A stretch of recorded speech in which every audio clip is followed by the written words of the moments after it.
हमारे सभी दर्शकों को नमस्कार।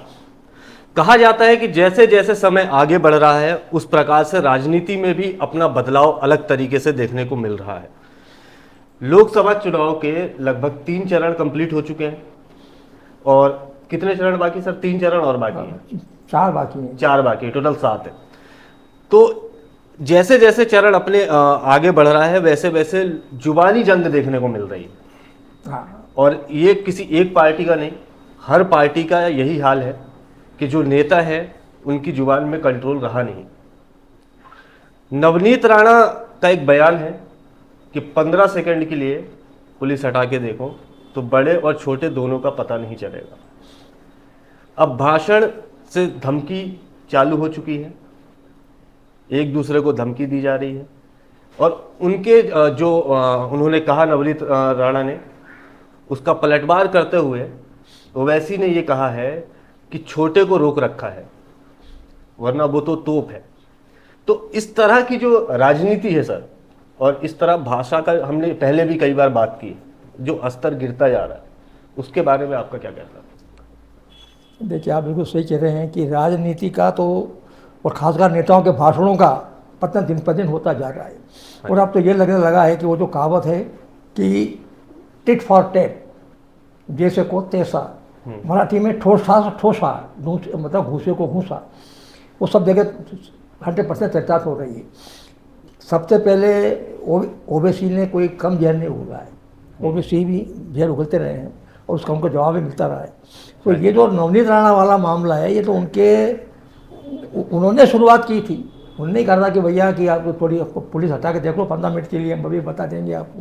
हाँ जी। तो नवनीत राणा जो है वो तो बहुत बड़बोली नेता है, अमरावती से सांसद है वो, और पहले निर्दलीय थी, अब क्योंकि भाषा में है तो उसको ज़्यादा जोर है।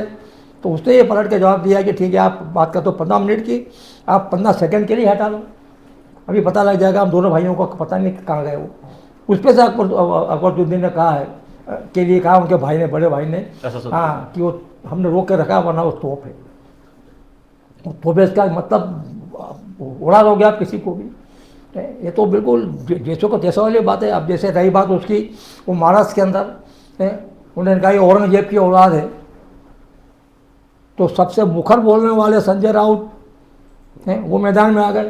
उन्होंने कहा कि हमने महाराष्ट्र में औरंगजेब को की कब्र खोदी है, 27 साल औरंगजेब लड़ा है महाराष्ट्र के लिए कब्जे के लिए, लेकिन नहीं जीत पाया, हमने उसको यहाँ दफना दिया है, मोदी कहाँ रखते।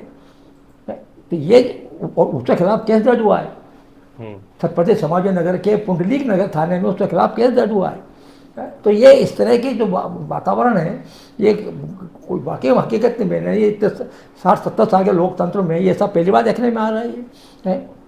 और बोल लेता है जो अब जिनको लोग परिपक्व समझते हैं, अच्छे समझदार नेता समझा जाता है। अब ये संजय राउत सांसद है, उद्धव ठाकरे का सलाहकार है, बाल ठाकरे का खास रहा है, वो सब थोड़ी बात पत्रकार है, सामना समाचार पत्र का संपादक है, अच्छा लिखता है।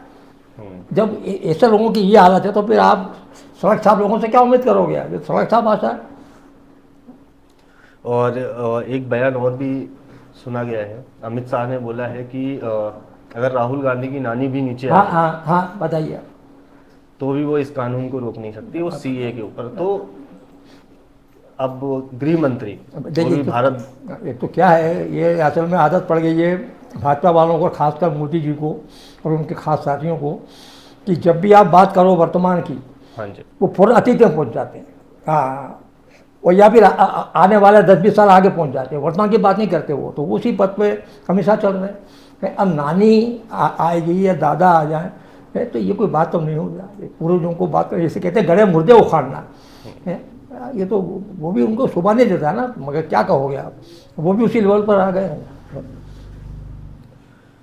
तो देखिए अगर इस तरह की जो भाषा उपयोग की जा रही है नेताओं द्वारा, तो आप भी विचार करें उस पर, आप भी हमें कमेंट में बता सकते हैं कि ये देश के लिए कितना सही है। हाँ हाँ, क्योंकि और भी आने वाली पीढ़ी क्या हाँ, आप उसका क्या संदेश देना चाहते हैं भाई, आप बताओ। और क्योंकि विकास का मुद्दा तो गायब है अभी, वो मुद्दे नहीं है भाई, वो तो कोई मुद्दे ही नहीं है।